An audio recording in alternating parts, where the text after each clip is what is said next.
Chers abonnés, bonjour. Bienvenue sur la chaîne de Dr Traoré Amadou Ousmane.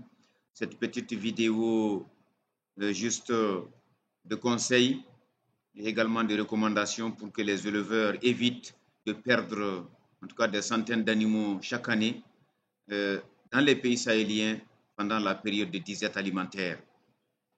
Beaucoup d'éleveurs ont tendance à acheter du son et le son de riz qui coûte le moins cher et qui est peut-être le plus accessible également se retrouve en grande quantité dans les mangeoires.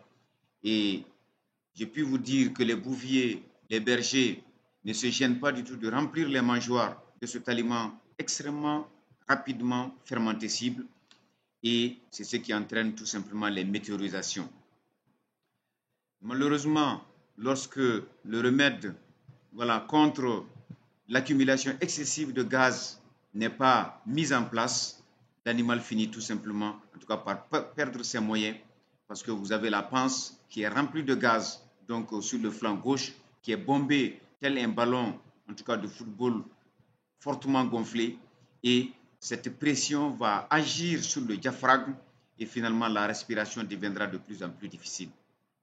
Et finalement, en utilisant en tout cas les moyens classiques, c'est-à-dire surtout le conseil que nous donnons, c'est utiliser du charbon de bois en bonne quantité. Il faut que la quantité soit proportionnelle au volume de gaz accumulé. Et ensuite, vous allez, dans les 10-15 minutes qui suivent, en tout cas, voir un dégonflement de la panse et ensuite un soulagement au niveau de l'animal. Donc, si vous ne vous y prenez pas, en tout cas rapidement, l'animal finit en tout cas tout simplement par suffoquer et par perdre ses moyens avec les yeux qui sont hagards, la tête qui est baissée et l'animal qui reste debout, l'animal qui n'a même pas envie de bouger parce que chaque mouvement crée en tout cas de la douleur à l'intérieur tout simplement de l'abdomen. C'est généralement le côté gauche qui devient enflé parce que c'est là-bas qu'il y a la panse et vraiment on perd beaucoup d'animaux.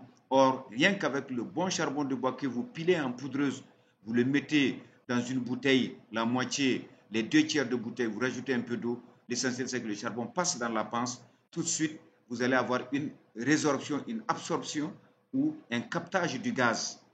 Si le gaz est capté, tout simplement vous avez une réduction du volume et l'animal est soulagé. Donc de façon mécanique, utilisez en tout cas ce remède-là qui existe, qui est dans la nature.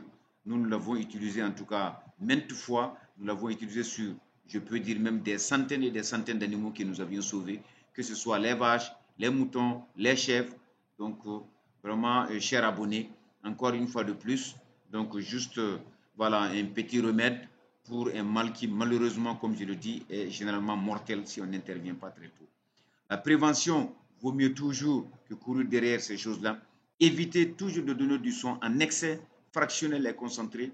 Et quand cela, en tout cas, arrive, et utiliser ce remède très naturel très rapidement avant que l'animal ne perde tout simplement les moyens. Chers abonnés, en tout cas, merci. Encore, voilà, un arc à votre flèche. Bon courage, plein succès. Évitez les risques de raid tout simplement. Je vous remercie.